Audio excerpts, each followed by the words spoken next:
Hey guys, welcome back to Winter Wolf's Den. Winter Wolf here, King Z there. We're hyped to talk about episode 8 of The Last of Us. We're not going to mess around at all today. We're going to jump right into that. But first, I'm going to kick it over to King Z, who wanted to take the question of the week portion today. Hey everybody, welcome back. It's always great to see you come and share this time with us. It means a lot to us. Remember, we're on our quest for a hundo. We had a little bit of a setback, but it's okay. It's okay. A little bit of a setback, but we're almost there. 4 away. We got 1 week after this one, so let's help get this show to 100 subscribers. Nothing special happens at 100, except we get to feel good about ourselves.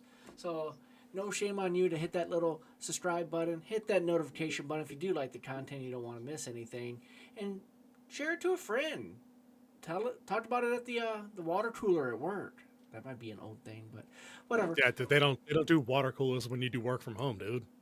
There must be a modern version of that. I don't know. Did it on the Zoom meeting. Show it in the There it is. background. Let that be your video for the day. There we go. That could be helpful.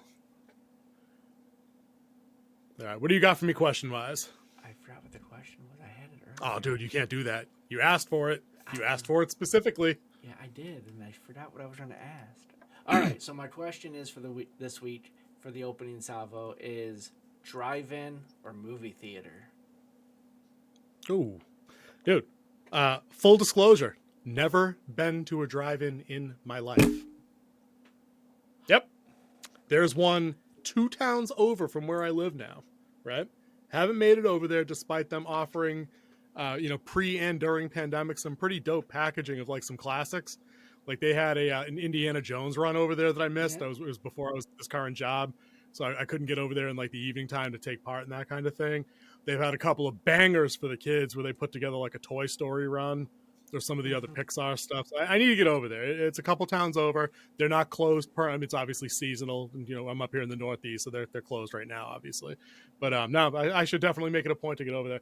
Now, the other thing, dude, is that at my size, I'm not comfortable sitting in a car for 4 hours. That's the thing. You know what I mean? I drive like a regular sedan kind of. It's nice, but I'm not trying to sit in it for 4 hours. So I don't know. Dude, what about you? I'm guessing by your response, that'd be your preference. I used to.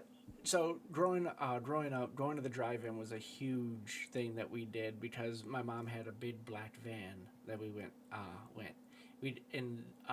Back then they would charge by the car, not by the person in the car. Yep. So we had like By the load. 15 people in the car, a trash bag full of popcorn, and drove right in for like $10. Get 2 movies. It was a fun time. Go out there, play catch as the sun's going down. You gotta wait for it to turn dark. And then, Right. then you had to get the speaker, put it inside your window. Now you can. They have the FM transmitter, so you just turn to an FM dial and then listen through your car speakers, which most of them are 5.1 surround sound now. So it's a great experience. If you do have an SUV, bring it in backwards, pop the top, put out the lawn chairs, and have the speakers going around you.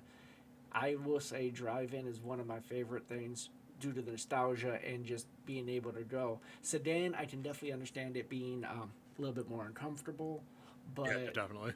it's a fun time. I've really enjoyed it, so that's my pick. Yeah, drive-in. Maybe I'll take the little guy over there. This kids move. All right, well, we're gonna get into it right here.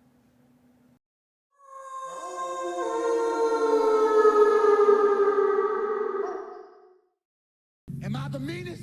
Show meta. Am I the baddest mofo low down around this time? Show meta. Dude, King Z, you know you're tapped for show meta. Do your thing. That's right. It's show meta time. And it's a good, so what's good in the Kung Fu jive that you've ever used?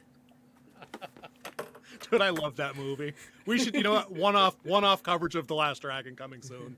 Fact. Yeah. Needs to be done. So, episode 8, When We Are Needed. That is the title of this episode. Its runtime was 55 minutes. We have a new director, once again. As I said in the very beginning, the pre-show that we did, there's like 9 directors of this, or there's like 7 directors over 9 episodes, which is a lot of directors. is Ali Ababas, a escaped Polynesian from Iran, and he got to the United States for religious freedom. He's known for not much. He has a film called Holy Spider and a film called Border. There's a couple other ones that were way down at the bottom. I think it's like 8 things he's directed, to include The Last of Us. So he's a brand new director, and so we'll see what he can do with this episode. In this episode, Ellie is trying to survive while Joel is still on the mend. We don't know if he's going to live. We don't know if he's going to die. We do know he has an infection. She finds out this other group out there, but are they friend or are they foe? And that's the show meta. Back to you, man. I did. I'm going to go finish this slice of Daddy Green's pizza, but I think we're going to run some big cannons and then we're going to get into it. All right. First of all, this is what I wanted this show to be. I'll state it again. This is what the show should have been from the beginning. It should have been all of the human conflict from the game in all of its unrelenting ugliness, foreboding atmosphere, tension. The character David in this show is the eeriest thing I've seen on television in a long time. Major perv vibes. Dude, he was giving off major pedo vibes within 8 words of dialogue when he first showed up and wasn't talking about anything light on that ugly subject matter. The dude was a creep. Dude, if I could show you the notes, right? It's like on the notepad, right? I have in at least 6 different places on 3 different pages, right? David creepy AF. David creepy AF. David underline creepy AF. This is a creepy dude. So kudos to this guy, right? For actually portraying a villain worth watching the show. And like I just said, this is what I wanted. There are several things we're going to touch on in the assault mode where I'm going to mention this looked like it was right out of the game. This looked right, it was right out of the game. This piece of dialogue, literally right out of the game. The color scheme in one of the scenes, it's like they must have looked at the game, right? And then built a set literally resembling, in a couple of places, literally resembling what I saw today in the episode. So I'm not going to jump ahead and give the score out, but I think this was probably my favorite episode so far. Honestly, I think it might even, for me, it's better than 5. That's how high I'm going to go on this when we get there.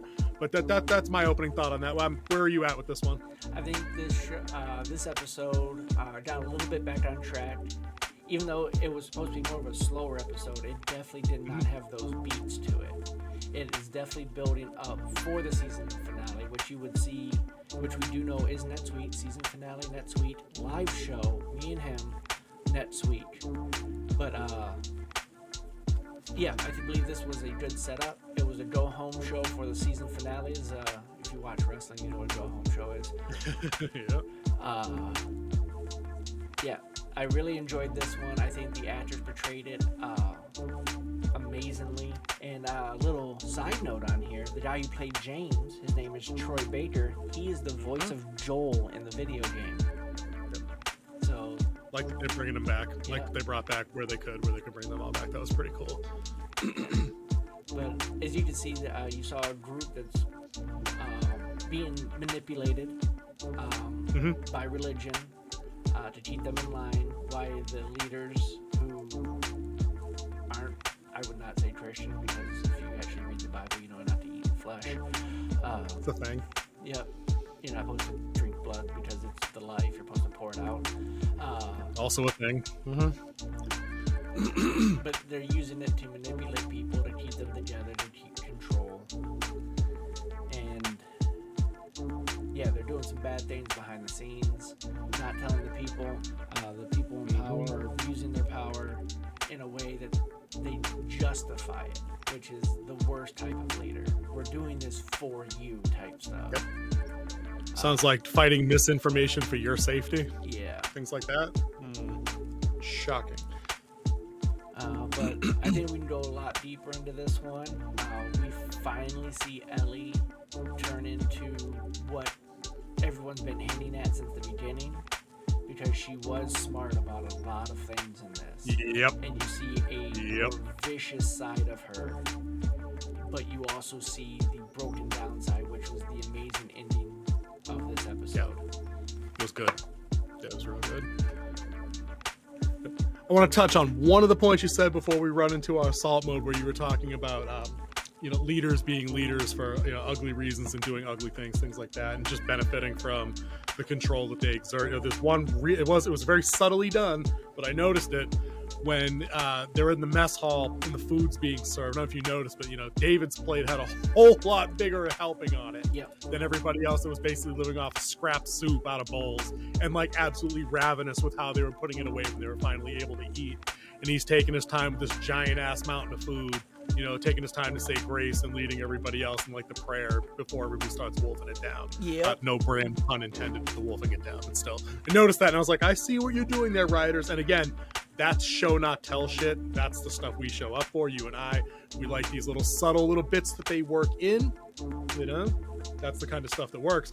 But I say we tear right into this one. So let's get on assault mode.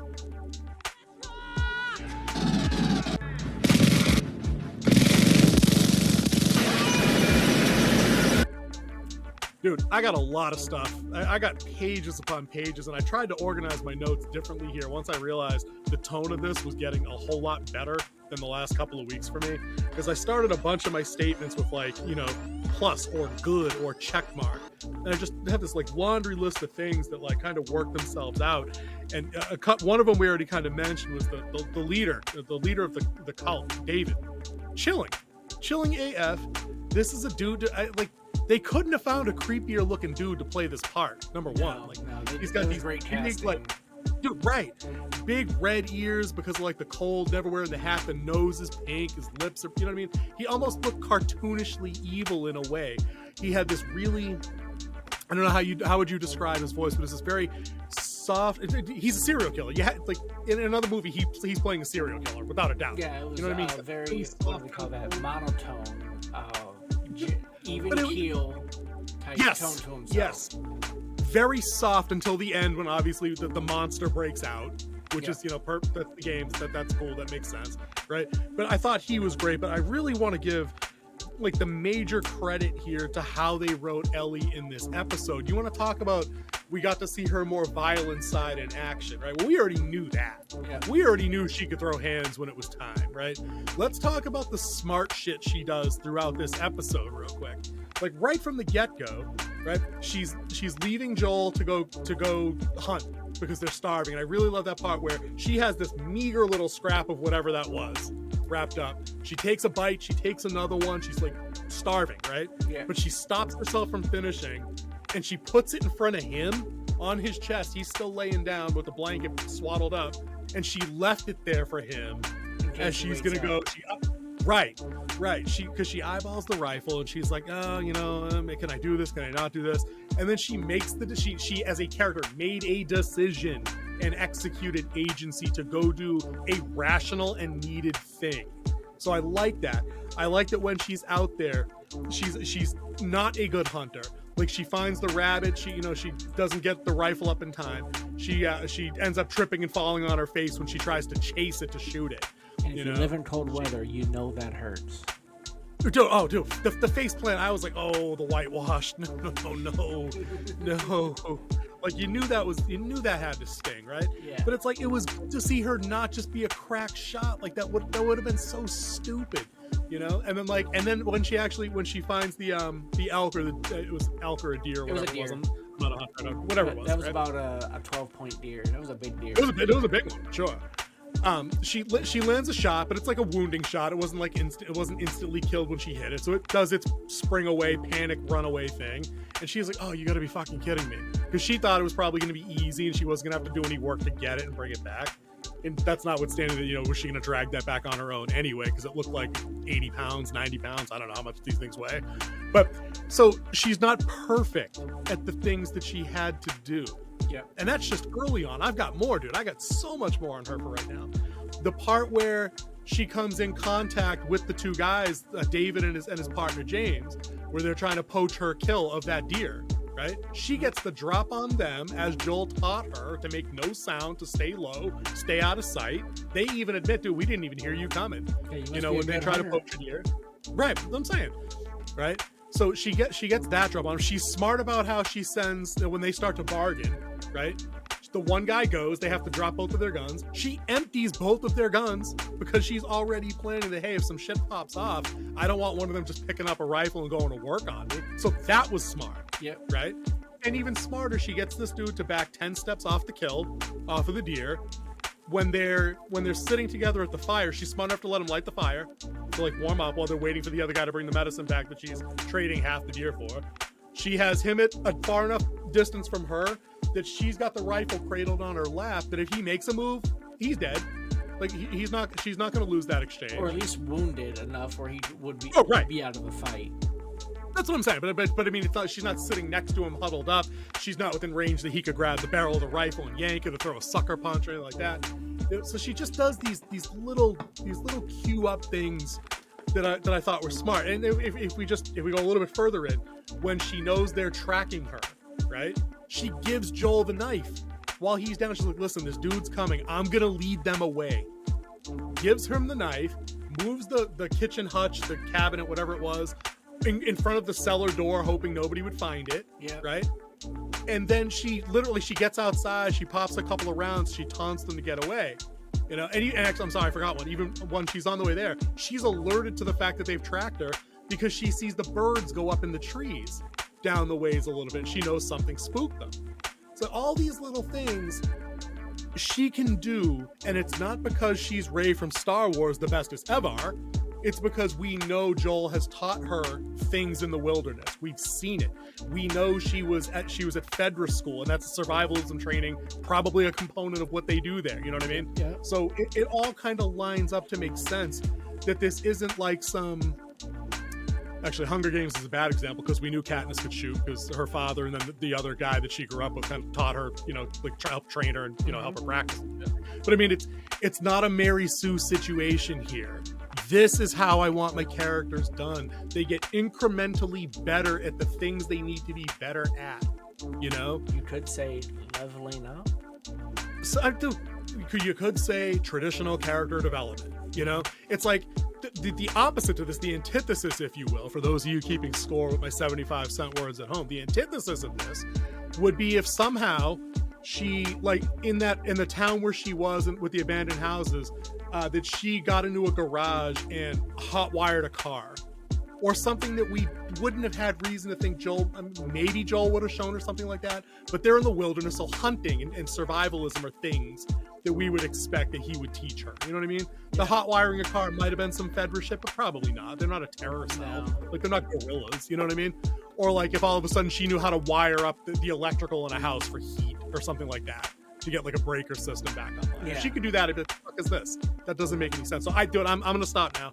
That's my first part of the assault mode. I'm digging everything she did, and dude, I have plenty more to say, guys. Don't worry about that, especially when they get to the end, because good God, that was awesome. But what do you got for your opening burst in the assault mode? I think how they portrayed the bad guys as they started off with him trying to be like the good leader, the good father. He was there and he's like, get your gun, we're gonna go hunting. He's talking about like people losing faith. He's like, he's got to go prove himself. And then the whole conversation between him and Ellie at the fire, where he was trying to, play off as that good guy. He's like, yeah, the things I could do for you. And then he was like, and then he talked about how he came into religion after the apocalypse, which, if you read more into it, it's like he found a way to control people. Mm-hmm. What's wrong with the American Christianity? As a Christian, it hurts me.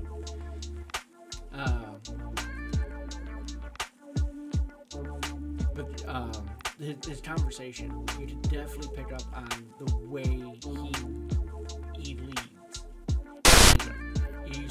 You saw like the good leader, the good father. Like, that's how they portrayed him at the beginning. But then, as you saw the time, the pressure, and everything start ticking, you see a little bit more coming out. We'll jump ahead a little bit just for one scene, like when he mentioned that they found the girl and the guy that took away Hannah's father. And then she's like, you should kill him. And he walks up and he slaps her. Boom! For talking Dude, out of lift her turn. up out of her chair. Yeah. Mm-hmm. Like, you didn't expect that because earlier, like, when she was crying, he came up, he comforted her earlier in the episode when he first introduced this group that's in the resort. He was, like, comforting. He was trying to, bring joy, knowing that, pain goes away, reading out of the Bible to her. So you start seeing that change, and then we go back to one more, like, he tries to tip it back this way later when it's just him and Ellie by themselves. I'm not just in the situation, we haven't got there yet. We will. If you watched before when we first started Salt Mode, you would see the big spoiler alert flying around, so don't be surprised.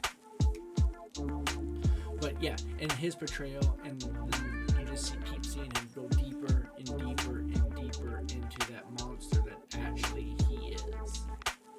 And you have the people who are just willing to follow anybody. One, because they're scared, it's the apocalypse. People are dying. And yeah, and then you saw his misconception of religion there at the end. When he was talking about, he saw the cordyceps as love. Oh, yeah. Dude, that was some chilling shit. Yeah, dude, shivers, dude. That was good. Yeah, that was good shit. But his portrayal, his acting, his way he understood this character was a compliment to him and his ability, but also the director, who hasn't directed much. Like I said earlier, eight projects. He got them to do what I believe to make this episode what it was, which was one of the better episodes of the series. Yeah, I gotta agree with that, like top to bottom. The one scene, again, I'll draw a comparison to last week's episode because I love doing these kind of callback things.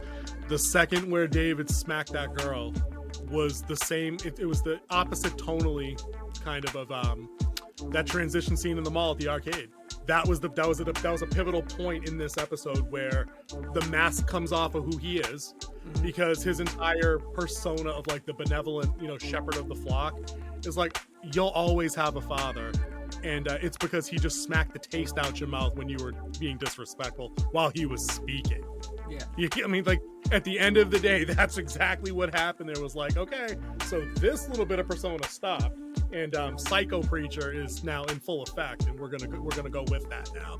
That was like a define. I probably should have checked. I think it comes earlier in the episode than the specific halfway point, like the arcade did in the previous episode. But my God, was that the turning point here? Like, that was the gateway into like the next segment of this episode for sure. I thought that whole part was good. I'm going to talk about the congregation for a quick minute. Again, do your thing where you talk about the props going out to the props department or the art department, because these people look hungry, scared, exhausted, broken down, demoralized. I mean, you pick whatever negative adjective you want to describe this group of 20 people, 30 people tops. Like, they're all 140 pounds. Like, the dudes all have beard, like scruffy gray beards like mine, but like down to like here. Like, they're this close to the break. Yes. They are right there. And it's an ominous, pathetic, desperate, and I almost have to be sympathetic to them kind of brink, because all they're doing is sitting down. Like, they're so done that all they can do is sit, except for like the raiding party that he takes out later after Ellie punks them for the medicine. They want to track him down to get justice for the guy. We didn't clarify that either at the beginning. The guy they're talking about that they want justice for is the guy that shanked Joel at the college in episode 4? Must have been episode. It was like two episodes ago. 5? 6. Oh, it was after 5. Yeah, it was 6. Yeah, episode 6. And so they were from that group that shanked Joel, or the group that belonged to this David's group in this Silver Lake Resort community here. And one of the things that came across my mind while they were talking about that is, like, if my memory serves me, Joel just was trying to get on his horse and leave a place without engaging your team, and they jumped him 4-on-1. Yeah. So, maybe one of your dudes was gonna get shot over that. Just saying. Call me crazy, and I don't know if you remember, because I know at one point you were watching kind of some of the walkthrough to this game, like very early on. You said and I was watching a little bit. I haven't gone back to that. In the game, if I'm not mistaken, it's Fedra that wounds Joel at the college, that takes him out of commission. I don't think there was a connection in the game between that injury having a callback to David's group. Yes, it was. So that's a modification. No, it was. There was? Yes, it was from the same group. And then that's when they find Ellie by herself, and that same thing happens almost. You're right. They were in Campfire a barn, talk, right? And then, but she barters but they asked her to complete a mission for them. And I think it was to go get more deer meat. I think that was the mission. I think it was Get a something hunt for like them. that. Yeah. And then they brought in the medicine. But you're for certain that it would make sense if it wasn't then.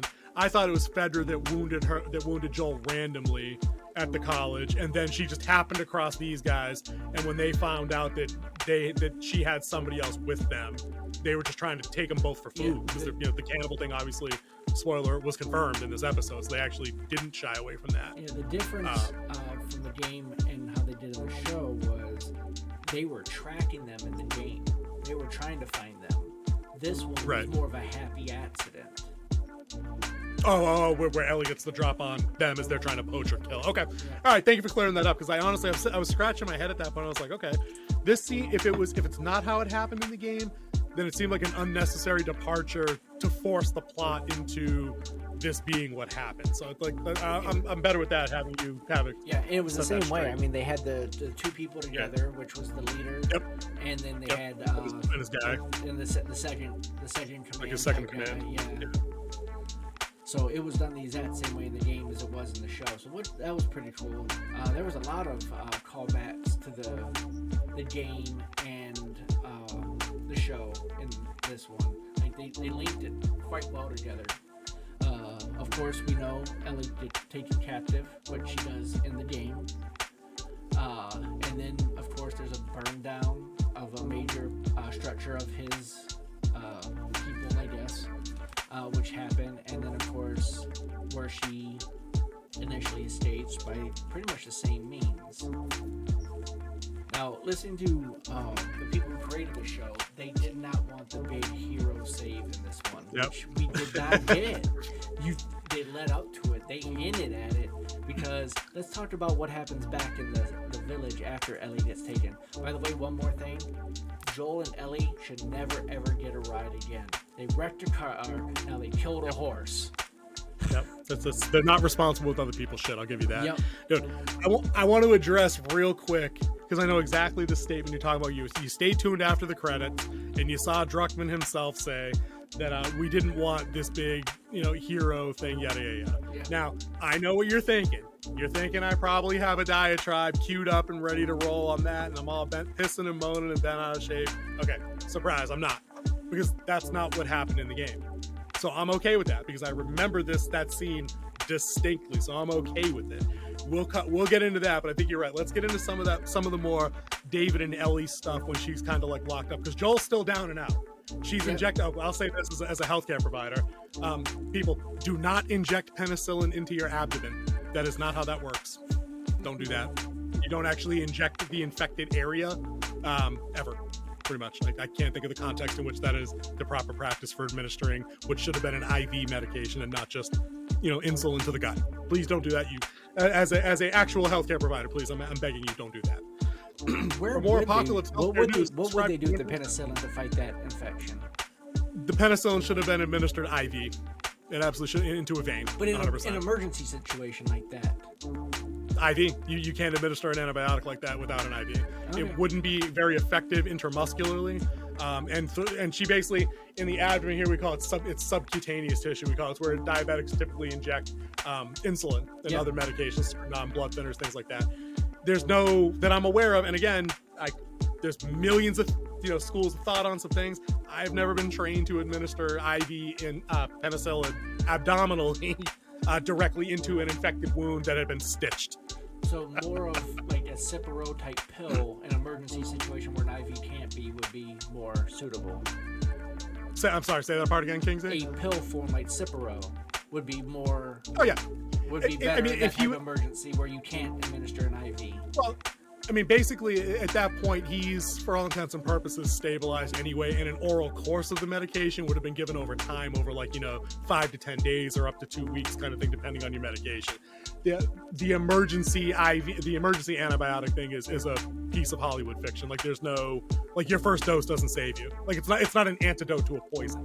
You know what I mean? That's not how it works biologically. But that's Apocalypse healthcare news from Winterwolf. Let's talk back about David and Ellie in captivity. Dude, again, creepy AF. I can't. It's all over my notes. That this dude's creepy AF. He's creepy AF over here. Every time he opens his mouth, it's cringe shiver, because I'm like, oh my god. This dude is a psychopath, no matter what he's saying, whether he's talking about when he gets into some of the, I needed an equal, I needed a friend, look at what we could build together. I'm like, she's 14. He's 35. She's 14. Dude, he's 50. I don't know, dude. He's something. And I'm like, this is just cringe, dude. When he's talking to her as they have her locked up in the makeshift cell, and he's got his hand up on the bar at one point, and she starts touching his hand, dude, my throat closed for 2 minutes. I'm like, oh, this is awful. And then, of course, because it's Ellie, she does Ellie stuff, and again, I'm all for that, because that's not her getting the best of him physically in this situation, because he beat her ass. When she goes in for the handhold and then tries to how did she get? Oh, she broke his finger. She went with the old finger twist, and then she tried to pluck the keys off his belt. She didn't get him. He dropped them, but he very wisely grabbed her by the shoulders, absolutely dinged her into the bars 2 or 3 times, and she went down like a sack of potatoes. It's she didn't get the best of him with some jujitsu thing through the bars, and then the key goes in one move, and she's pulling the knife at the same time. None of that. It was just this is what a kid in that desperate situation with some, probably not survival, escape, evasion, military kind of training that Fedra probably gave her for that kind of situation. 20-second timeout. On my board here, it says you're not being picked up at all. Did you drop? No. Okay. All right. Now, the graphic on your half of my screen changed from, now it's back to what it said before with Warrior King. Okay. Right, never mind. It might be connected and then disconnected from my camera all of a sudden. It didn't show you. It didn't show an image of you at any point. It put up the OBS logo. Oh, okay. That spiral with the 3 arms through it. Yeah. Kind of design. Okay. So yeah, the part where they were where she had him locked up, and this dude at this point is so creepy that he's basically yeah, so everybody wants to kill you because your dad killed Alex or whatever, and basically the only thing standing between me, you and the angry mob is me. So I'm gonna offer you one more time, what's your name or something, or will you join? And I'm like, wow, dude, you're laying the work on a kid. Dude, there's not some 30-year-old chick out there that would just want to bang the cult leader. Really? Pedo AF, man, disgusting. Well, we're thinking that part. Yeah, go ahead. Do you think? You have to think. He's thinking that she's young. She's susceptible. Childbearing age. She's also naive. She might be easy to manipulate, and that's how he gets everything he wants. He manipulates people. So he's believing that she might be an easy target for that manipulation. And this is where it's he's trying to feed into that need that she might have. Oh, for real? As they referred to it as the good father. I can be that person in your life where we're equal. You're smarter than the other people. He was showering with compliments and also talking about how they could change things. We could build this place better. We won't have to resort. And if you go back to the very beginning, she sees an ear on the ground, so she knows they've been chopping up people back there.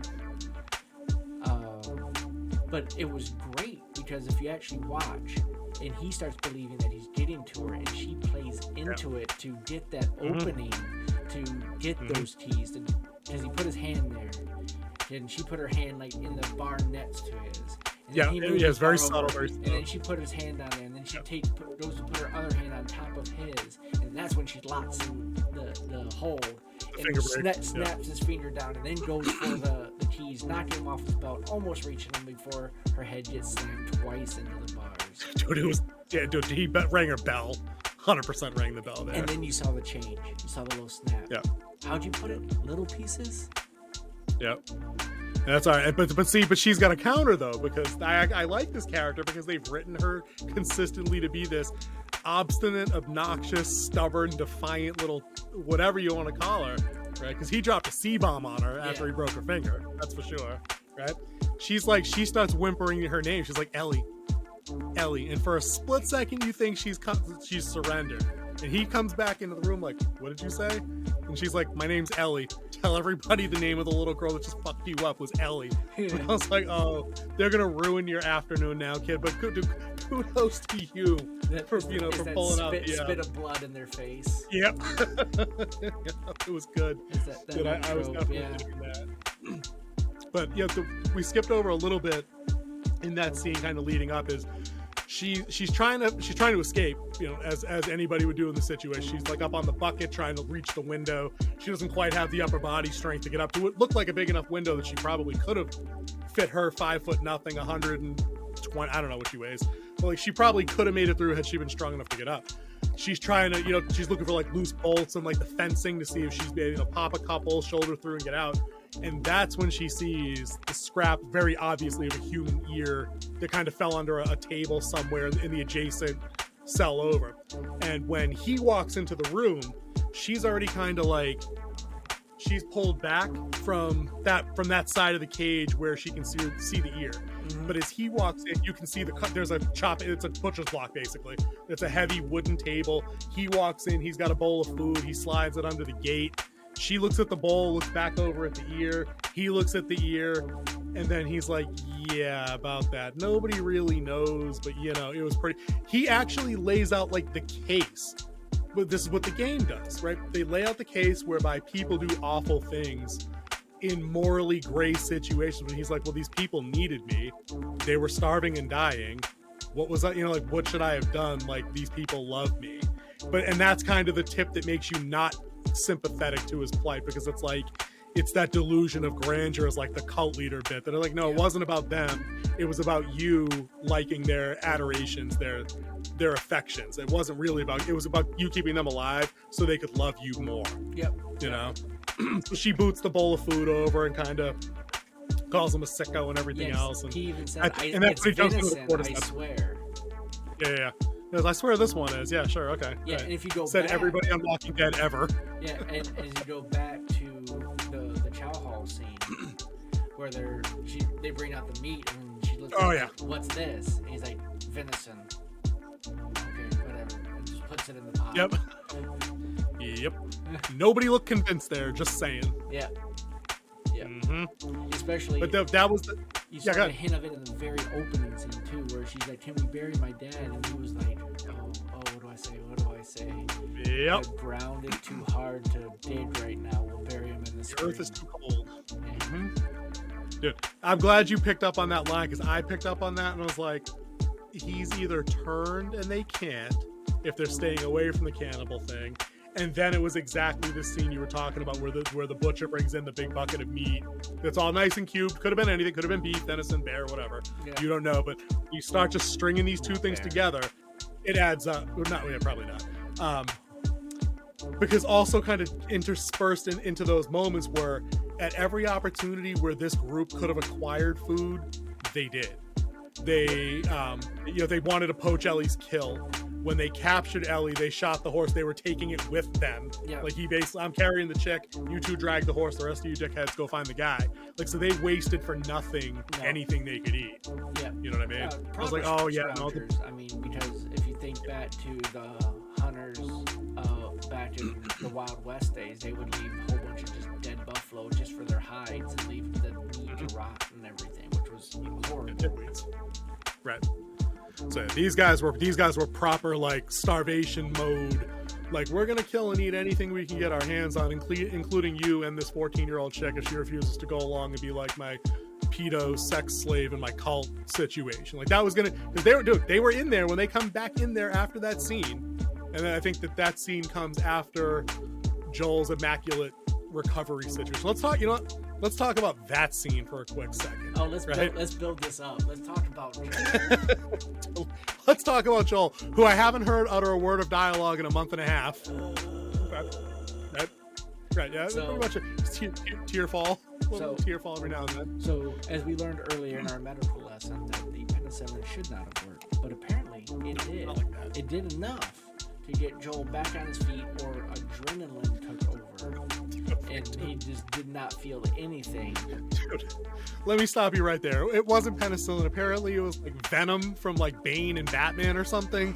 Because for a dude that been laid up with like a pussing abdominal wound that had him on death's door for however many days or weeks, apparently all it takes is 2 shots of penicillin administered 8 hours apart, and all of a sudden your shit's bionic and like you're ready to roll. And roll he does. And roll he does. We see because now you've talked about this before over and over. You want to see the Joel from the video game. Yep. We finally got him. He showed up in spades. Yep. Because first off, he takes off guy number 1, who does find the hidden door behind the house, goes down there, sees an empty bed. Then Joel with a knife from behind with a silent kill. Dude, my exact quote from the note, right, is all of a sudden, Joel with the super speedy recovery and becomes Sam Fisher from Splinter Cell. That's an old PlayStation game reference for some of y'all. Like, as he gets it from behind with the knife, right underneath the collarbone, like nice and quiet, grapples him down. The guy makes no sound on the way down and just dies. Like, he's just done. It's a wrap. Forget it. You're toast. Yep. And I'm like, not for nothing. And again, maybe penicillin has some curative abilities that I'm not familiar with as a guy that's been in the field for 20 years. Maybe. I don't know everything. I don't claim to, right? But also, maybe. Who knows? And that's another good point, too, is Ellie shouldn't have known what they gave her. Unless it was in a clearly marked, pre-pharmacy vial or something. That's generally pretty safe. Those are kind of hard to tamper with, but they are tamperable. So if somebody's injected into the bottle first, you don't know. Yeah. And the guy, as we saw, just sidebar, the guy, as we saw, that brought the meds back, had a personal beef with David's decision to even trade with her to begin with. Like, maybe the guy that Joel had killed, Alec, was his brother, his boyfriend, his husband, his dad. I don't know. Like, it could have been any. He had motivation to not want that deal to go through. Yep. When they captured Ellie, the rest of the group was like, dude, fucking do it. Like, they had her at gunpoint after they shot the horse out from under her while she was riding away, if you remember. The one guy that was with David early on is the one that takes the shot, reaches her first, and he's kind of standing there kicking it over. When the rest of these dudes close in, like, he's chambering a rifle round, like, he's gonna put her down. Yeah. And then David wastes the bullet with the warning shot of instead of just saying stop, which was stupid. But anyway, so yeah, that was the penicillin. Apparently, also it's some kind of nutrition and dietary supplement that was able to restore him to health, maxing out his HP, his mana, and all of his action points in one application. Because not only is he no longer on death's door, he's now 100% combat effective and ready to just like execute things with like complete physical dominance. That is the best word I can come up with. Because he ruined these. He didn't take out 2. He took out 3, and 2 of them he left alive as prisoners. Right, because this whole scene is exactly what should have been. He gets the drop on the one guy. We see a third guy tracking through the houses. He's looking around. That guy comes across somebody that Joel had downed and left alive as bait. And then when he turns back at the last second, Joel catches him with a rifle butt. Yeah. So again, this is what I wanted to see. I never except for that very first, if you remember going all the way back, when Joel's with Tess and they're going to run down the guy that mugged her, right? Very early on, and they cut over that entire bit, and when they get there, Marlene's already done all the shooting. Yeah. The bodies are all down, and that's kind of what kicks the mission off. That's the only time, and the sniper bit from episode 5 where Joel's up in like the attic shooting down. The whole. I mean, those 2 scenes are really the only time Joel goes ham with the gun. There's one other part in the game where like he falls into I think he falls into one of Bill's traps accidentally in a store. It's like a snare, pulls him, he's upside down, and the scene in the game is you have to shoot the infected while you're upside down as they're kind of rushing towards you until Ellie can like cut the line or do whatever. They didn't do that. I wish they did, because I think that would have been as a technical guy, that would have been a dope shot for you to see that, just have somebody upside down as the infected are running across the top of the screen towards you. That might have been kind of cool.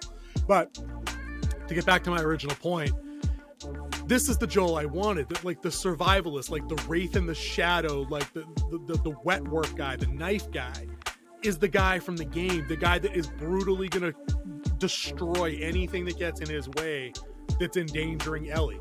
He knows that if she had to draw them away, they're in a bad spot, and she's not going to be able to survive long on her own. So he's not going to let anything stop him from finding her.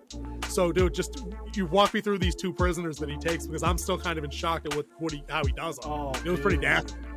So he was there. He was like you saw the guy he knocked out, tied up on the side, and then he turns, and the change of POV from him seeing what Joel's doing to this guy, just going to town like Rocky Balboa and him. Just meat. Just boom, boom, boom, and then he starts asking him questions like, "I don't know any girl," and he's like, he's not playing games. He pulls the knife out and just shoves it straight into his leg. No hesitation, none. And then he's like, "You better start telling me the truth, or I'm gonna pop your kneecap off." I was like, I cringed because I have knee issues, and I was like, "Oh man, not the knees, not the knees." Nasty. And it was then, nasty. And he's twisting it as he's asking the questions like, I could do it. Yeah. I could do it.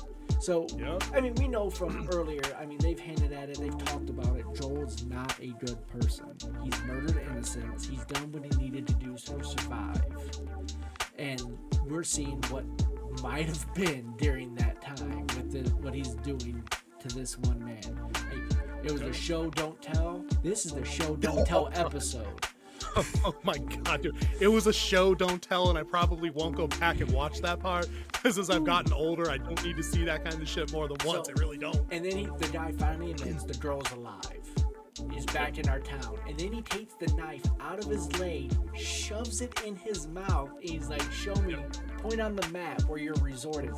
He first reveals that it's a resort, not really a town, but that's beside the point. It had nothing to do. He shoved that knife in his mouth and made him hold it with his teeth to point to where the resort is. And he's like, "It's there, man. He'll tell you the exact same thing. It's not a lie." And then he stabs him. Just he just runs him through. And then he walks over to the other guy, and the other guy is like, "I ain't gonna tell you anything. You don't have to. I believe him." And then he just bashes his head in. It pipes him in the skull, fade to black. Yeah. Like the pipe, it's like Casino, right? Like the pipe hits and it just like screens out, like we're done here. Yeah. And you're just like, dude, this was the first time in this show, and I'm thinking back over the episodes, because I think they glossed over some of the opportunities to really get at like the cold-bloodedness that this dude brings to the table when needed or when on the clock, right? Yeah. And this one, I mean, I guess the argument could be made that maybe they were saving this for maximum impact and didn't want it to get watered down over 9 episodes. But I think I would throw the challenge flag on that, because I feel like Walking Dead, for their, I don't remember how many episodes they went each season, 10 or 12 on AMC. It was probably 12 or something like that. It was like 12, yeah. Something like that.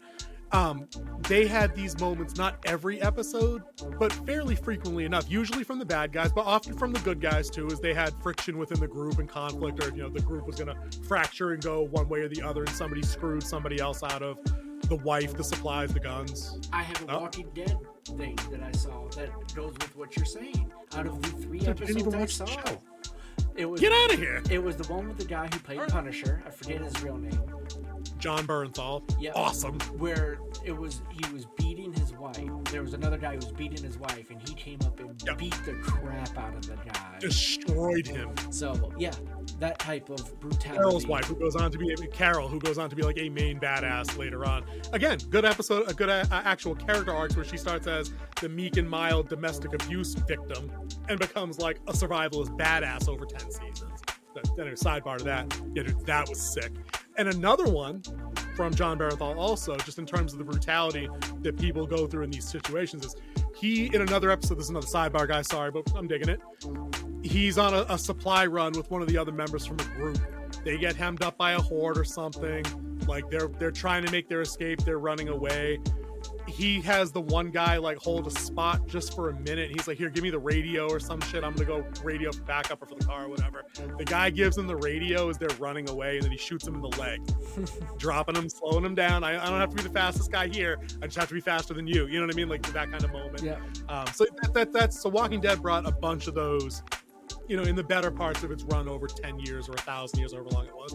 So this episode here, it's like, I'm glad we're talking about Walking Dead, because one of my notes, I just wrote it out. The closer this show got to being Walking Dead is when I enjoyed it more. Because in the episodes I enjoyed, it got into the human drama, but also offered up the violence inherent to this world as it would be. This wouldn't be a kumbaya, campfire song singing, civil rights focused first, everybody's equal even if they're not equally able to perform kind of. It just wouldn't be that kind of world right away. 20 years later is a drop in the bucket of time when you're talking about a world-ending event, you know? So I think Walking Dead might have gone too far into just never having any hope except for like one episode ever, like when the baby's born, and that was it, you know? But this show, I think it's weaker than that on a whole, because there was too much time spent not reminding me that the world can be unforgiving almost unrelentingly as it is here. So I'm glad we were able to tie Walking Dead into that. All right, so that's Joel. He's on the move. So Joel, on the way to Silver Lakes, he's, you know, the T-800 found its alternate power supply, backup battery activated, you know, Johnny 5 style short circuit. That's an even deeper cut reference for some of you youngins. And I would actually like to cover both of those movies, Short Circuit 1 and 2, because they are some of my 80s favorites. Love it.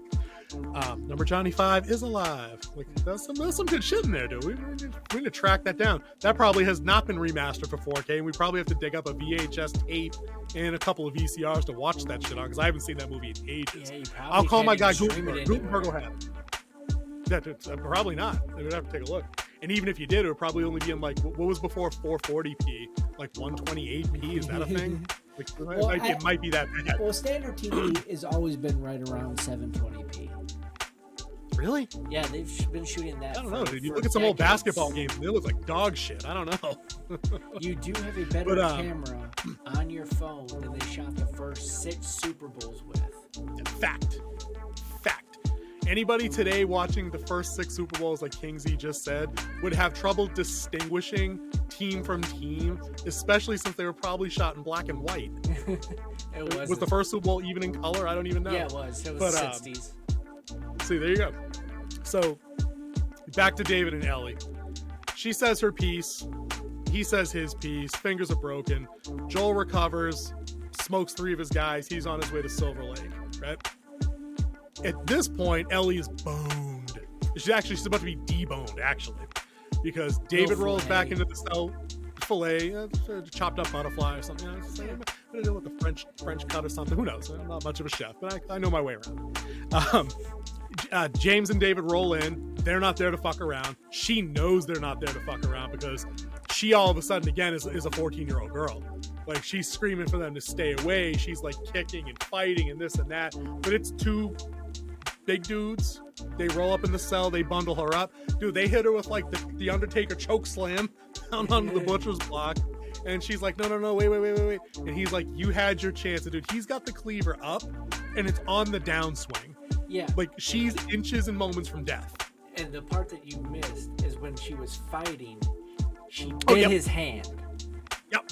Which sets up this and then whole he thing. And then he needed a winder. Yep. Which is, for fainting under pressure, this scene was perfect.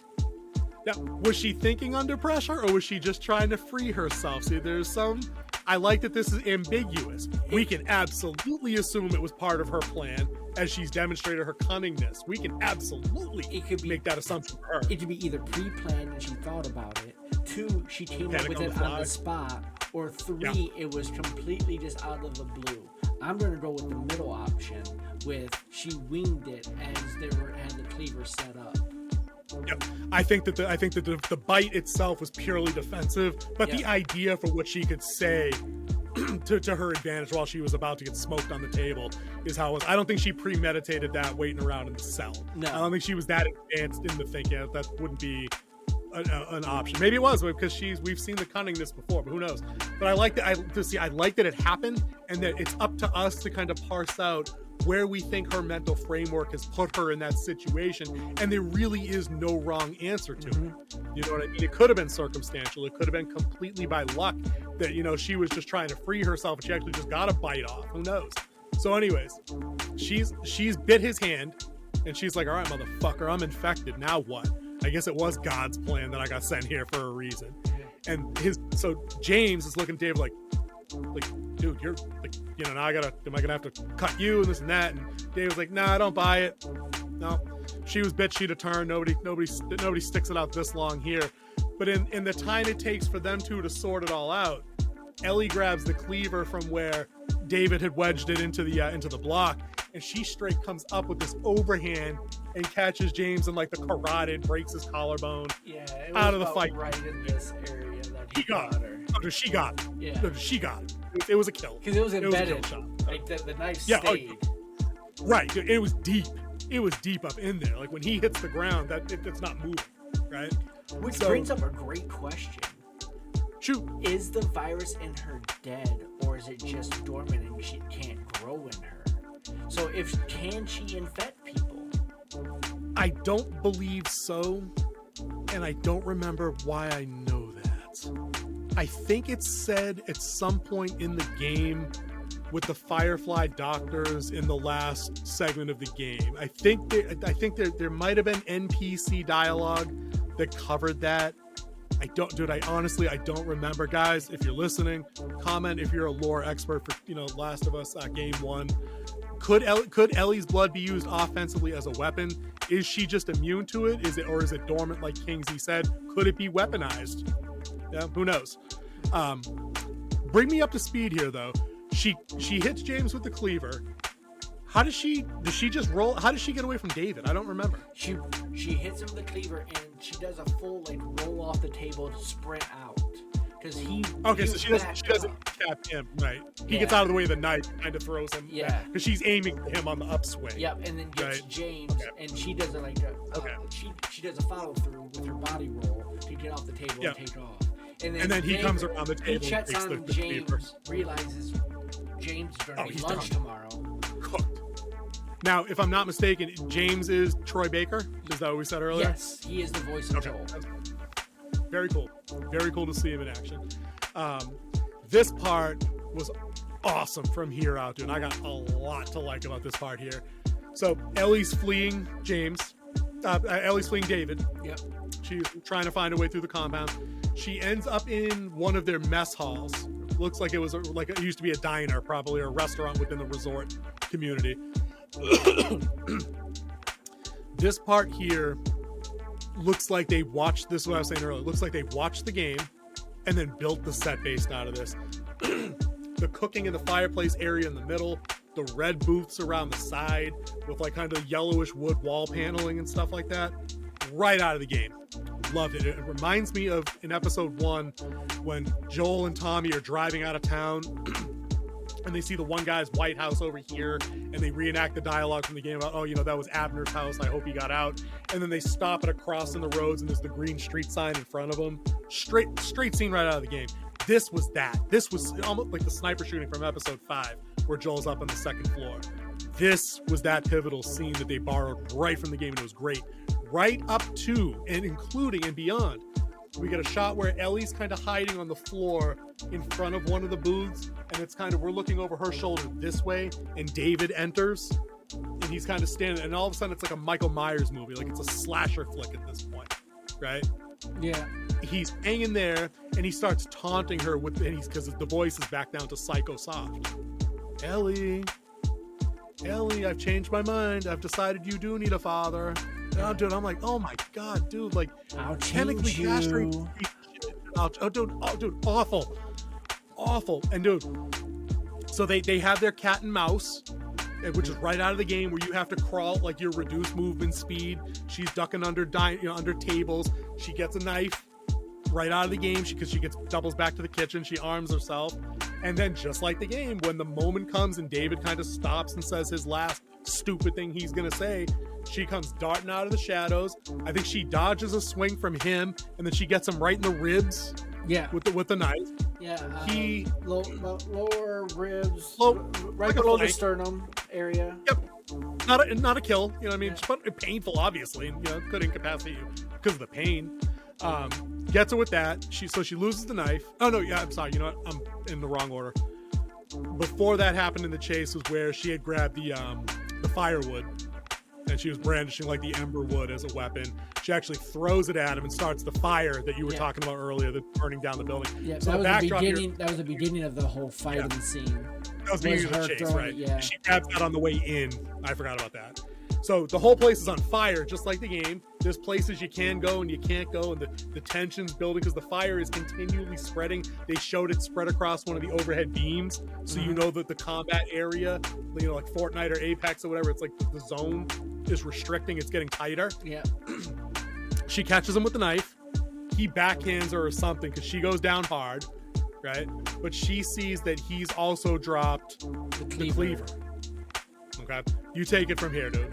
So this is when Super Perv comes out, Monster. Oh, dude, awful. Why did you do this part? I can't talk about it.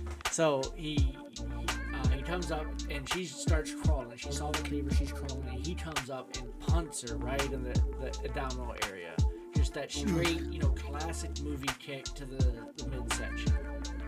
And she rolls over, of course, in pain, because that blow will hurt anybody in real life. De-wind you quick. And then the line comes out, and he's like, "Oh, dude, no! I thought you could tell from earlier that I liked the struggle." As he starts to mount on top of her and pin her arms down. Dude. Ugh, dude, it was very Last House on the Left. I spit on your grave. Yeah, she spit on him during it, and he was just like laughing, enjoying it type thing. Yeah, dude, it was sick. Yeah, and that was the part that was actually his undoing, because he reached down to undo his pants, because what was going through his mind at the time. And I forgot what distracted him. Dude, nothing. He was doing that, and I think she finally. Her hand finally reached it. Yes, she finally made it because she was this close to grabbing it in the first place. And she reaches up, grabs the belt. He was sticking with the other head. Yeah, and she hits him, and then you see pure rage Ellie start. Oh, she jumps with the cleaver, mounts him, and just goes to town. Like she made Lizzie Borden look like she didn't do anything. Dude, just describe the shot though, because one of the things I enjoyed about it most is you didn't get to see a whole lot. So kind of frame it out for me, how it goes down. More than likely, when she came down, there was no one actually there. Yeah. And she was just coming down on what would probably been a pad of some type. And they might have put like a plastic bag on it to have a little bit of splatter, like there'd be fake blood in there. So when she hits it would splatter up. Oh yeah. But also the framing of it, like it had her like a little bit of, they probably use a hi-hat to hold the camera. Hi-hat is a small mount for a camera. I don't know what they call the hi-hat, so don't ask me that. But it's called a hi-hat. They had it there, and it framed her. You had the background burning behind her. Like it was just red everywhere, like blood. Her coming down with the cleaver, the fire. It was just like so much rage, like everything. Like it was almost a symbolic of the fire that was inside of her to get rid of this guy. Was the fire that was actually surrounding them in the building. Yep. And she was slaying demons, dude. She slayed a demon in that scene. Fact. I know there's no religion in the game. The game does not have a supernatural component at all. In this show, they 100% slayed a demon live, when they shot that shit, because that's exactly what it looked like. Because you're right, the way they had it worked is you only ever get to see her from just below the bust line, right around the abdomen, and she's just going. She's like two hands on the cleaver. Over the head. Yeah, straight, all the way back. 8, 9, 10, 12. I don't know. It was like, the only other thing I could compare this to, as a reference you and I would share, that our younger viewers wouldn't know, is Friday the 13th floor, when Corey Feldman demasked Jason after he shaved his own head to make himself look like Jason, because Jason's trying to kill his sister, and he's just like, die, and he's just going ham, and then eventually just goes into slow-mo and then goes into titles, and you never get to see him hacking on him. You never see the target ever. Yeah. And I thought that was brilliant, and this is where the deviation from the graphic violence on screen is where this show gets it right and Walking Dead gets it wrong. Because you didn't watch the show long. No. The jump off point for everybody watching that show, for a lot of people that left, was when Glenn died. The guy who got his eyeball depopped with the baseball bat by Negan, whatever his name is. So I think in this show here, I didn't need to see Ellie reduce David to like a pound of like prime rib. Like it worked for what it did. It was amazing.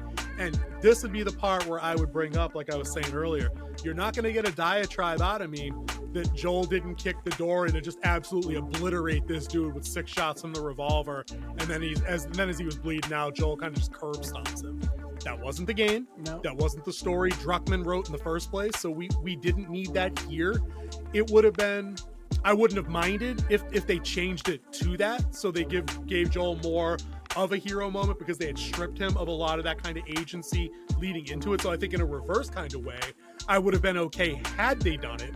But I'm not upset that it didn't happen, other than that it just kind of leaves Joel looking weaker because they didn't give him as much leading into this. But I don't know what I mean? Yeah, but I don't think that was needed. It was the damsel in distress type moment that you saw, but the damsel saved herself, which was which she did in the game. That's exactly this ending happened like it happened in the game. Yeah, and Joel's breaks that whole moment comes here on the way out. Yeah, it breaks that whole trope of that. And more importantly, they did this in 2013, which is more to my point that I'm always bitching about. Yeah. That we've already been doing these stories where we can break tropes and have strong females. We didn't need Ghostbusters 2016 to shit all over everything that we liked leading up to 2016 and that crappy movie. Yeah. To redefine stories. We've been telling these forever. I'll share you the image on the screen right now at about the hour 8 mark. But we've had these female characters. We've had Ripley. We've had Sarah Connor. We've had Lilu from Fifth Element. We've had Starbuck, Battlestar Remake. We've had Scully in X-Files. We've had Vasquez from Aliens. There's no shortage, none. We had the girl from Starship Troopers. Dina Meyer played Dizzy. Yeah, Dizzy. In Starship Troopers. You know what I'm saying, dude? Ann Murphy from RoboCop. Couldn't shoot for shit, but a badass. The Bride from Kill Bill. Like, I won't go too far down the rabbit hole on that, but I will share you that picture. I want you to put it up on the screen so people know what we're talking about. We've been doing this forever. So Ellie could save herself and it's okay. And anybody commenting on Facebook or on Twitter that she shouldn't have been able to do, they wrote this story 10 years ago, guy. And it was good and everybody loved it. The game sold 80 billion copies and nobody complained about that ending when this game was new. Yep. There's no misogyny magically apparently then, we talked about Ellie saving herself. Talk about how Joel saves her emotionally 5 seconds later, because I thought this is the moment. And this was huge because, like you said, he saved her emotionally. He didn't have to be there physically to save her. She could save herself, which we saw. But she comes out and she has that look on her face. And anyone who has ever dealt with someone who's gone through trauma, who's been raped. It was those dead-eye look that she nailed perfectly. The shuffling, wandering, waving as she's walking outside in the snow. Yeah. Go ahead. Straight wandering. And then Joel comes up and he grabs her. She's at first freaked out. She thinks it's another one of them trying to do the same thing that the monster that she just put down was trying to do. And he's trying to calm her. She's fighting until her eyes opens up and sees that it's Joel. And he's there and she just looks and it's like... a part of her just softens just enough to give him a hug, and then he softens because he calls her baby girl. Yep. Oh, dude, killing me. Yeah, it got me. I'm not gonna lie. I was like, finally. That's the first time in 20 years he's called someone that, because that's what he called his daughter. She died. If you don't know that, why are you watching episode 8 review? She died. Seriously. He died. He died with her. Yeah, he died with her. And then here it is. He's there with this new girl. We saw the first of the breaking after they left Jetson. Yep. And he teach her how to shoot, how to hunt. And then, playing that, she's like, the sights are off. And he's like, yeah, let me check that for you. Puts it right down the middle. They had their moment together. And then you have her nursing him back to health. And now you have this moment, and it's like the full connection. It's like he's invested in her now. Yeah. What I liked, I got 2 points to that. Right, it was interesting that when David and James came up on her originally, after James leaves to go get the penicillin, David's asking her, "Is that your dad's gun?" Right, And then he mentions, I think he calls Joel like her father one more time. Oh, you know, if your father's out there, you know, like I can tell them to leave him alone if he just goes. He says it once or twice, and I'm like, okay. And then we're on the way to that part, like you said, he calls her baby girl, and like that fake Texas accent that Pedro Pascal throws out. Yeah. And I'm like, dude, the wolf will give you one. I'll give you one. It worked because Pedro Pascal sells it. Dude, Bella Ramsey sells it in that moment because she goes from like, I just murdered this dude's whole world, right? Into like broken, terrified. She looks so young in that moment. Like she looked like she was 13 years old. She looked tiny. You know, I don't know how big Pedro Pascal is. I can't imagine he's not like some 6'5" action star. He's probably about my height. You know, better build, obviously. He was probably 5'10", 6 feet, something like that, right? But she looked like she could have melted into him like when I pick up my 7-year-old. You know what I mean? And maybe that's framing, direction, and all the, you know, all the movie magic that we get. But dude, that was awesome. Yeah. The end of that was effing awesome. And my second point to the baby girl thing was, if they missed the opportunity to say that at that moment, next week's episode I don't think would hit as hard because we're pedal to the metal now. Yeah. Now this show looks like it's really just gonna go for it and wrap things up at the Firefly Hospital. So that means your prediction is wrong. So you missed it by an episode, right? Because that was right. You said we're going to end on the survival. Dude, you were close. I'm not trying to knock you off. You were on the money for all the other hits. But let's talk just for a couple minutes here.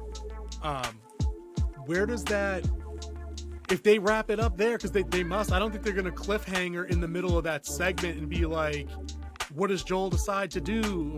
We won't talk spoilers for that part at all. I think they're going to wrap it up, and I think season 2 is legitimately just going to intro game 2. I think that's the timeline they're on. What do you think? I just see where there could be 2 changes in this to further the Joel and Ellie story, to go beyond the Firefly Funhouse. I want to say Firefly Funhouse Research so based. bad. Yeah, research center, whatever. Right, there it is.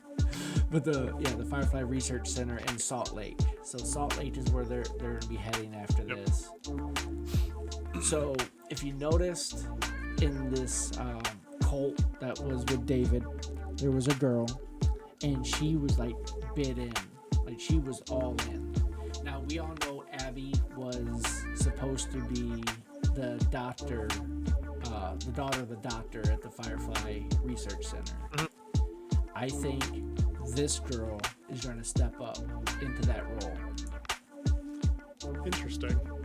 Okay. It could be. I mean, she didn't have many lines, but they focused on her a lot with the camera.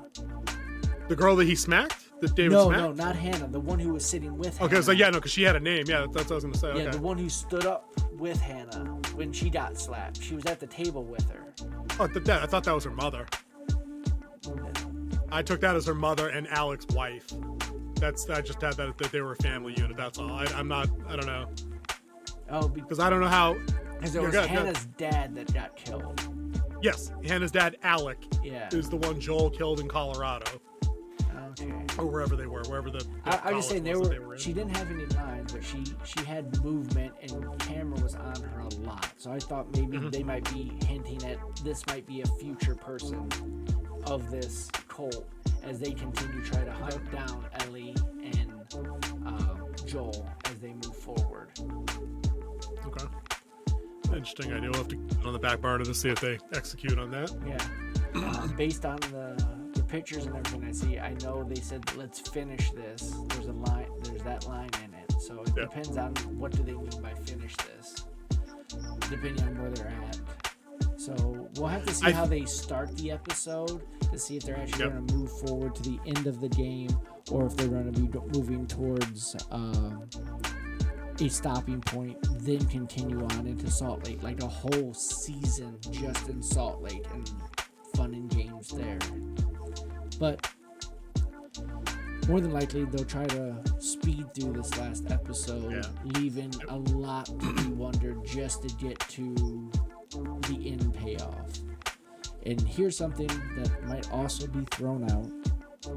We have not seen Ashley Johnson yet. So we haven't seen her mother. Her mother's supposed to be dead. Her mother might be at this research facility. I'm guessing, and this could be my little bit of speculation before we get into our final thoughts. I got a guess for that. I'm thinking Ashley Johnson is probably going to be the scientist that Joel interacts with. But in IMDb, it does say Ellie's mom. Oh, dude. Then flashback maybe. Flashback, or she's there. Because spoiler alert, Marlene will be there because she's a pivotal. Yeah. Say we take off, look the side for more, but it's the only way to be sure. So dude, that was a hell of an episode, King Z. I had a blast watching it. I think the show for me, I was saying yesterday, the closer it gets at certain points to shows like The Walking Dead, where it kind of just gets at really the ugly side of what a post-apocalyptic dystopian world would look like, is when I tend to enjoy the show more. I think this episode is exactly what I wanted from this point from the game in relation to the show. So I was really digging the vibe there. I love the guy that was playing creepy pedo cultist preacher guy. I think we gushed over him long enough in the assault mode segment. He was perfect for that role. That's perfect casting, like top down. I loved in the same episode we got to see exactly how similar Ellie and Joel are, with the brutality unleashed upon the people that were trying to hurt them. You know what I mean? So that they didn't shy away. You know, in this episode, it was basically our heroes completely throwing the violence outward and just having their way with obstacles. You know, the bad guys, they had their chances, but they were outmatched 100,000%. So it was hard to watch, like we were saying at some points in the assault mode. Like the Joel interrogation scene was kind of rough. Ellie's takedown of David at the end was savagely done straight out of the game, so I got no issues with the fact that, you know, she put him down and chopped him up into, like, you know, hibachi steak without Joel's big assist. You know, I love the emotional rescue that we were talking about yesterday that Joel provided for her. Like, she's coming out of the worst situation she's ever been in. You know, she's absolutely having like objective clinical shock at that point of what she's just been through, and it's her turning around and kind of sinking into him and being like legitimately a vulnerable little girl for the first time on the show in the context of the scenario she's in. It was really moving, especially like you said when Joel called her baby girl. Like they're family now. Like that's beyond like they've completed that part of their journey together. That's who they are now. Like the wolf and cub mode is 100% activated now. So I was really vibing on all of that stuff there. I'm gonna let you talk. I know you're gonna mention it in your final thoughts, but I'll set it up.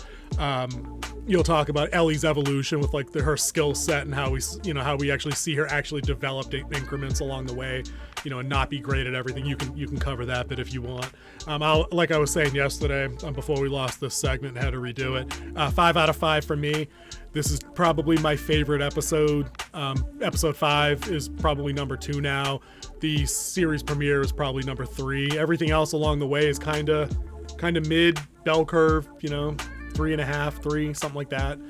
With episode probably 3, the further we get away from it, my least favorite, because it just added nothing to the story going forward. You know, it didn't really push narrative or character development for anybody that was still alive and kicking in world. So, I mean, I hate to keep bringing that episode up, but just when it's stacked against things like this that develop our 2 main leads, this is what that show is supposed to do when it only has 9 episodes. So, full 5 out of 5 for me. I can't wait to see how they pull off the finale, and maybe we can talk a little bit about that after you give your final thoughts. Dude, take it away. All right, so my final thoughts is, as you said, the evolution of Ellie. We're seeing it complete what everyone talked about, what she is, who she could be. We see it come to fruition here. She's a smart girl. She thought on her feet. She made rational decisions that helped the situation, acting way above her age to become her own heroine. Because, as you said, Joel was still on the mend. He's pretty much running off 100% adrenaline at this point, straight survival mode, care for this little girl. But he's still going to be moving slow, so it kind of left her out in the lurch a little bit. Yeah. But she stepped up to the plate. She saw the fastball down the middle, and she took it over the right field fence. Good analogy. Yeah. Nice. Yeah. So she and the way Bella Ramsey's portraying this, you can see that she fully engulfs this character.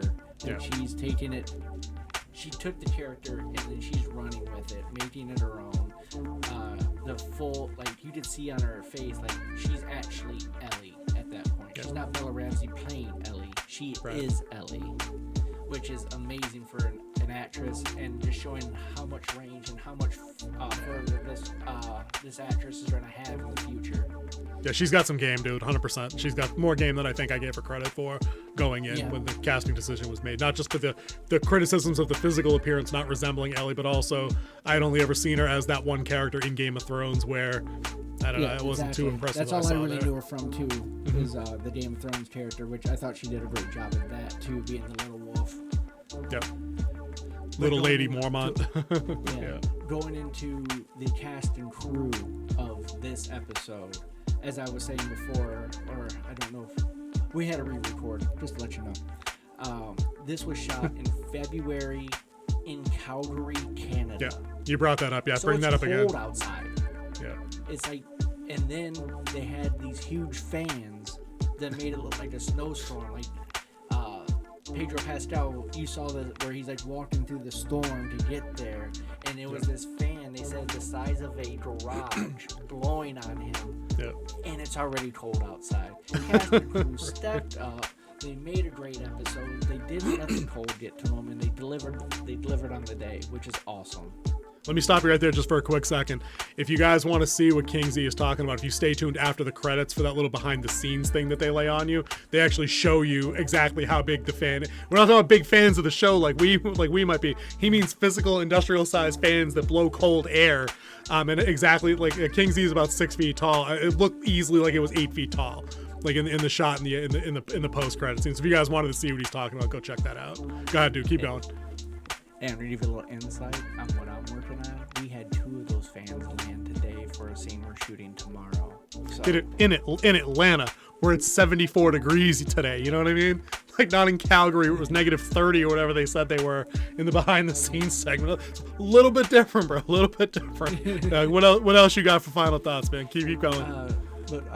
This episode, I would have to say, is the best to date besides the opener. And the opener is usually one of the best episodes. Yeah, usually a banger. Sets everything up.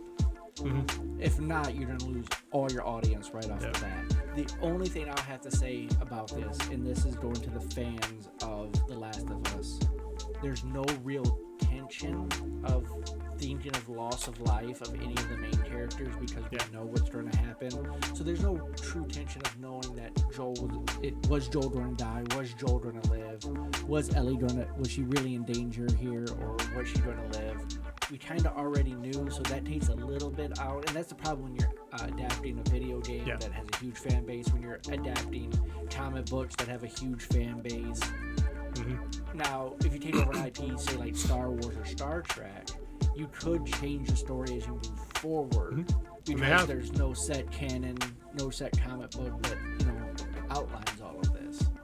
So, and those are massive worlds that span, like you said, different timelines, galaxies. They get what's it called? They get decanonized, and then they get relaunched. When they do the like the all new 52 and things like that, or Ultimate Marvel stuff like that. Yeah, but when you're adapting books like Lord of the Rings, Wheel of Time, or a video game, Last of Us, what's kind of going to happen. You're just seeing how they're going to bring it to the screen to tell the same story without it being like pretty much a lit RPG like Jumanji was. Yep. So that was my only nitpick with this, really, because of just basic adapting is hard. It's a really hard thing to do. Taking a known IP and adapting it for a screenplay, even if you have a series where you can stretch the story over 9, 10, 23 episodes, depending on what you're making it for. So I'm giving it a 4 out of 5 because this is my baby girl. Dude, nicely done. Yeah, I just wanted to comment on you're talking about no tension because we know it happens. I think one of the things that we were talking about yesterday in the segment that we had lost, and I'll bring it up again here because I think it's worth noting, is that the viewership for the show has grown week to week by a solid percentage, except for the week of the Super Bowl, because they had to reshuffle around the scheduled air date. So that that's the only episode where it had a dip or a drop off.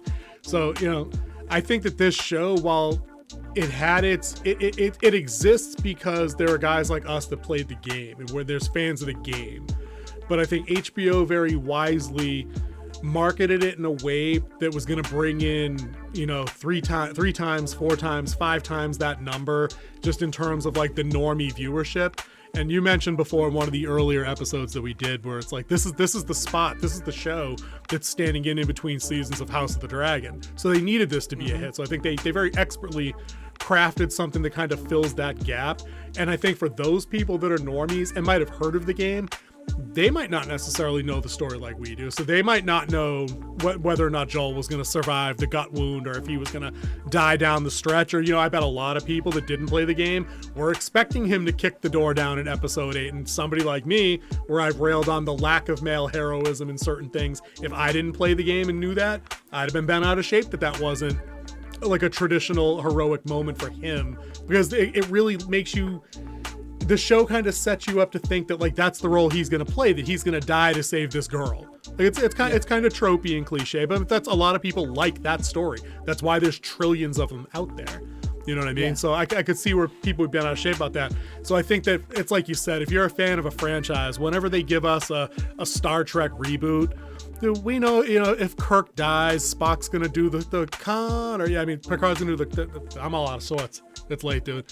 Like when Spock dies, Kirk gives the con, but they can reboot it and flip it in a way that they're going to go do the search for Spock and bring him back. Or there's Tribble blood. There's always the MacGuffin, the widget that allows these people to come back when the story is that big. But in The Last of Us, with only 2 games and a lot less people played 2 than 1, but with one very good game that a lot of people that are fans maybe of zombie genre stuff but aren't gamers, they might not have played that, and they only vaguely know The Last of Us. So those guys, they probably had plenty of attention.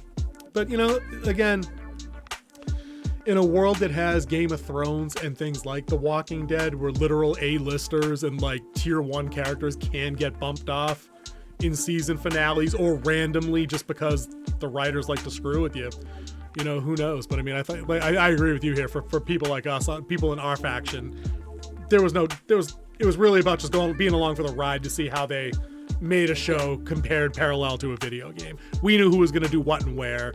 And that kind of links into the last of my final thoughts that I had from yesterday, where I was talking about that article that Bella Ramsey was in, where maybe she was quoted, maybe she wasn't, about that she's thinking the finale might be divisive, however you say it, in terms of how people take it all in.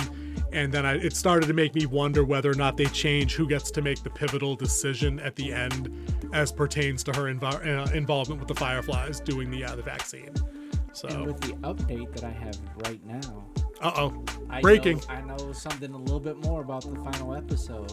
Breaking. It will be the shortest episode of the entire season. That sucks. 44-minute runtime. That sucks, dude. That sucks. Not thrilled. Didn't want to hear that. Didn't want to hear that at all. So that means the pedal is absolutely to the metal. It's either that, or it's just going to be a straight setup for season 2, Salt Lake City. Yep. So your theory, you might still actually be right then about where it all is. You still got to hope. Dude, true that. Still might hit this 10-game parlay. Dude, it might be. Dude, where did you hear that? Was this a source situation or an online situation? CBR. Oh, okay, true. But I didn't check them out today. All right, dude. That's it came in my mixed feelings, man. On my phone. I got mixed feelings because I feel like that's either going to make that a really frustrating episode to watch, but then I just have to be grateful that there's going to be more of Game 1, Season 1 that comes later, and not just this hard break into Game 2, because I really... I was wrong about the viewership. I was nervous that people were going to tap out after episode 3 because I just assumed some people, the subject matter was going to strike them in the wrong way. But I'm happily wrong on that. It seems like if the viewership is increased from there, does that not state conclusively that people just enjoy the show for what it is and don't have an agenda as viewers where we're not review bombing a show because it had a gay relationship in it? Like, does that not conclusively make that statement that people are past that and they just watch a show.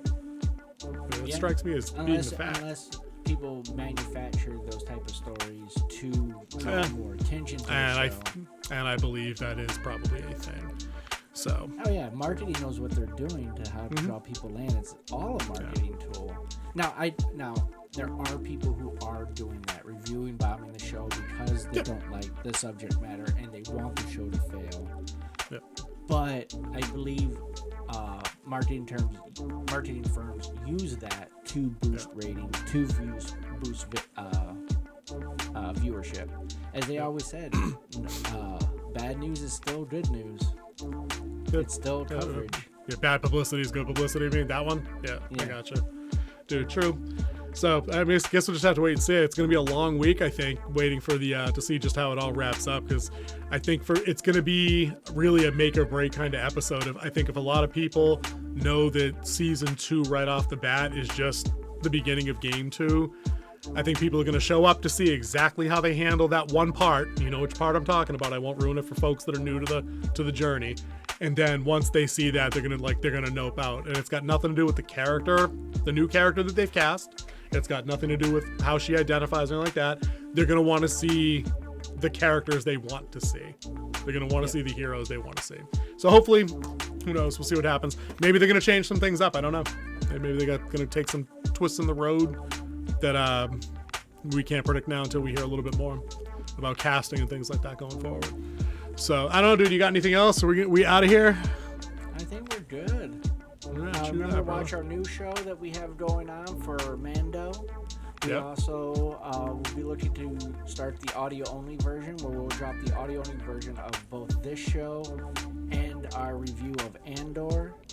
So we'll have that up hopefully soon, and then we might actually give you some snippets of our shows to get people more interested. Yep, we can absolutely clip up some shorts and some reels and all that good stuff. Can do. And if you're here, you're still here. Hour and 29 minutes into this. Hit that subscribe button if you haven't already. Hit that like button because you're here with us. You like what we're doing. And hit that little notification bell. Because that notification bell will let you know when we drop new content. And we're trying to keep our schedule set so you can enjoy us reviewing your favorite shows weekly. The good people know that we were difficulties, and we would be for this The Last of Us. That's right. Join us. Make sure you join us next Sunday. Roughly about 10:20-ish, we will be going live directly after the end of the season finale of The Last of Us, where you'll hear our thoughts fresh, not recorded, not edited, straight to you, where we can even chat with you and answer your questions for us immediately after. We might have to do a second one after for Mando and do it on a day and a time where I think more people can participate. That's a good point. Not till 10:20, but we're still going to do it because it's for you, not for us. All right. Oh yeah, good man. And go ahead, man. I thought we were done. So yeah, we'll be going live. We got some new software, new things we paid for, on a free trial, and we'll see what we can hammer out for you to make it good. I got a new mic coming in. Nice. I'm ready to introduce it. We got all kinds of new stuff and upgrades coming through, so that's good to hear. We're having a blast watching the show still. We're definitely having a blast talking about it, which it's always fun touching base on the shows we decide to cover. So until next time, the guy over there is King Z, the guy in the black hat is Winter Wolf. It's been a long one, guys. We'll see you in the next one. Peace.